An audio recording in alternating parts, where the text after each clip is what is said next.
I'm Father Matthew Hawkins of the Diocese of Pittsburgh.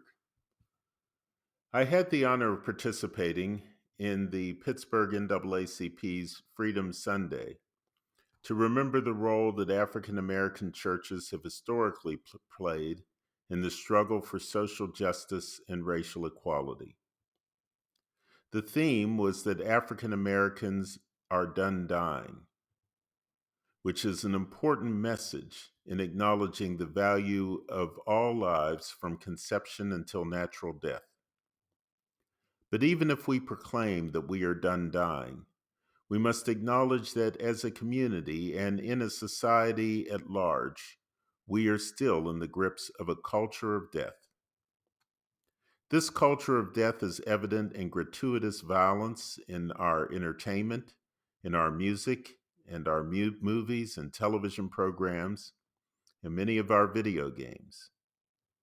The culture of death is evident in our politics, where we frequently hear rhetoric calling for the elimination of the opposition rather than dialogue, listening, civil persuasion, and building consensus and mutual understanding. The culture of death is evident in our economics, when we treat the lives of employees and consumers as though they are expendable, when protection of those lives gets in the way of maximizing profits, as was graphically illustrated during the early stages of the COVID-19 crisis. The culture of death is also evident when we believe that every political conflict abroad must be solved by a military response. We need to replace the culture of death with the culture of life. Many people think that when we talk about the need to cultivate a culture that celebrates the sanctity of human life, we are only talking about abortion. The truth of the matter is that the culture of life is much bigger than a single issue. The culture of death and the culture of life are matters that concern the social environment in which we are collectively swimming.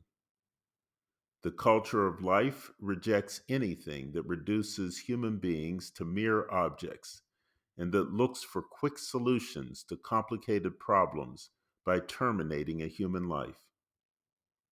The culture of life rejects anything that treats human life as something that is cheap and expendable.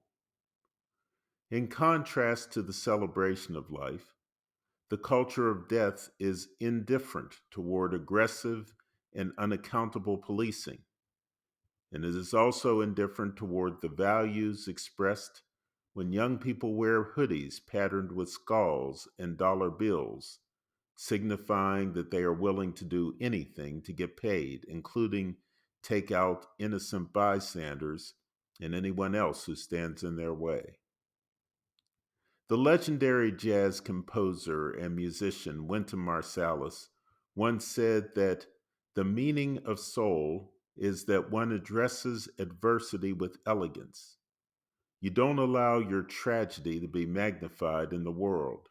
Instead, you transform your tragedy into something that is useful and optimistic. This is what we as Catholics see in Christ's passion on the cross. It is the transformation of pain, suffering, and tragedy into something that is ultimately redemptive for humanity. It is also what we ourselves are called to do in our imitation of Christ. Strong families and strong community based institutions will be essential for replacing the culture of death with a culture of life. Strong families and strong community based institutions transmit heritage and build strong character in individuals, resisting vices and inspiring virtue. We should keep this in mind during this month when we remember our dead and we look forward to being renewed in Christ. Let us resist the culture of death and celebrate the culture of life. When we do this, then we will really be done dying. I'm Father Matthew Hawkins of the Diocese of Pittsburgh.